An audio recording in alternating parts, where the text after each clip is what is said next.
ओ गौरव शेठ झालं का ऍडमिशन? अहो तेच गणेश शेठ, आमच्या कॉलेजला ऍडमिशन घ्यायला आहे ना, पहिले फॉरेस्टची परमिशन घ्यावी लागती, तर तिकडेच चाललोय. फॉरेस्टची परमिशन? कसं आहे गणेश शेठ, तुमचं आणि आमचं जीवन आता सारखं नाहीये, कारण आम्हाला तुमच्यासारखे सीईटीला मार्क नाहीये. म्हणजे हो? म्हणजे गणेश शेठ, ज्याला सीईटीला मार्क असतात जास्त त्याचं कॉलेज असतं पुणे आणि मुंबईच्या केंद्रावर, आणि ज्याला सीईटीला मार्क असतात कमी त्याचं कॉलेज असतं आमच्यासारखं डोंगरावर. बाबू कॉलेज कसं आहे पण? कसं आहे कॉलेज गणेश शेठ, चारी बाजूने डोंगर आहे, मध्ये आमचं कॉलेज आहे. कॉलेजच्या बाजूला एक व्हिलेज आहे, आणि त्या व्हिलेज मध्ये एक झेरॉक्स वाला, एक टपरी आणि एक गॅरेज आहे. गणेश शेठ गॅरेज आहे. गणेश शेठ, मला कॉलेज लाईफ जगायची होती, पण मी तिथं जाऊन वाईल्ड लाईफ जगतोय. गणेश शेठ, वाईल्ड लाईफ जगतोय. बाबू गणेश शेठ, आमच्या डोंगरातल्या कॉलेजमध्ये अॅन्युअल फंक्शन नाही होत, डायरेक्ट अॅनिमल फंक्शन होतात. बाबू काल आमच्या हॉस्टेलवरती डायरेक्ट बिबट्या आला होता. गणेश शेठ, बाबू एक कॅप राऊंड भरायचा ना अजून. Cap round?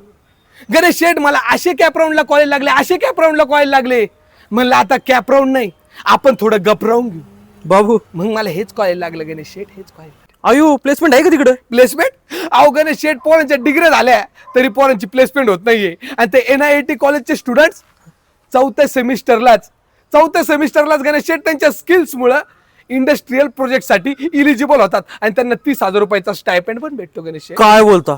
गणेश शेठ, हे तर काहीच नाही. NIT ने आपल्या स्टुडंटसाठी 100 करोडपेक्षा जास्त AI टोकन्स अलोकेट केलेत, अयो ज्यामुळं ऍडव्हान्स AI चा वापर करून विद्यार्थी एक्सपेरिमेंट पण करू शकतात. अरे बाप. त्याच्यामुळे गणेश शेठ, ऍडमिशन घ्यायचं असेल तर NIT ला घ्या, नाही तर येता का आमच्या कॉलेजमध्ये बिबट्या बघायला? नको नको अहो चला ना, तुम्हाला डोंगरातला बिबट्या दाखवतो. नको नको. हो चला. या या तुम्हीच या. येऊ का? हो.